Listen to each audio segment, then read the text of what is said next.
technology is amazing, changing all the time, but there are some concerns now about AI, artificial intelligence, the AI chat programs in particular. Maybe you've heard of these. It's been in the news a lot lately. Even the CEO of OpenAI, the company that created ChatGPT, says he's, quote, scared that the new technology could be exploited.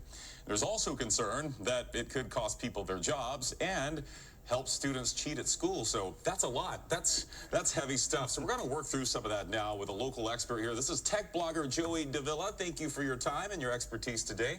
Very glad to be here and happy to answer any questions you have. We have a few. First of all, for people that aren't familiar with AI chat programs, just kind of give us the nuts and bolts. What is it? How does it work? What's its primary function? Okay. Well, first of all, AI is short for artificial intelligence, and it's a very loosely used term, but basically it means making computers act as if they were human beings and convincing us that they are human-like. Chat programs have been around since nearly the beginning of computer science. They go back to the 60s when somebody, Professor Joseph Weissenbaum, built a psychotherapist chat program that provided fairly realistic answers to a limited set of the sort of things that a patient would say. And some people actually got rather involved with that chat program and got convinced it was real. So ChatGPT, of course, is the 21st century equivalent of it. It is powered by another idea from the 60s, neural networks, which is basically modeling the way the brain works by creating models of how our nerve cells work together to create answers. Oh, I mentioned some of the concerns off the top, and the one quote from the creator of ChatGPT, his concern that this could be exploited. How could it be exploited?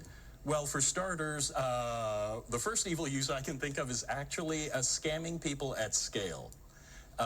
If you normally need a human con artist to con human beings into doing something, but what if you could get a computer that could impersonate 1,000 people at a time, all attempting to con different marks at incredible speed and, of course, all over the world really quickly without you having to hire a single person. Which I'm sure someone is working on right now. I'm sure it's happening. Well, that's kind of scary. Put us at ease. Are there, if you can, are there some guardrails around these things? All the people who make chatbots right now are programming guardrails into these systems to look for people who are trying to ask it to suggest evil intent or criminal things or maybe even shady or unethical actions.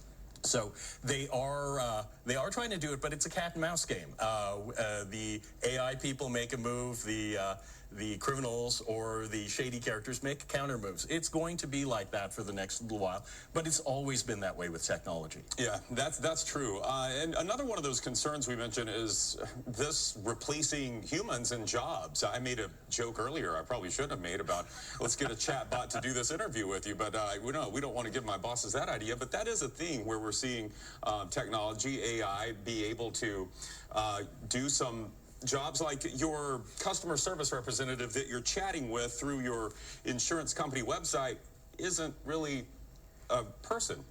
Right. Well, at least not to begin with. That's right. And one of the things about technology is for every new technology that comes up, some jobs disappear, but a whole plethora of jobs appear.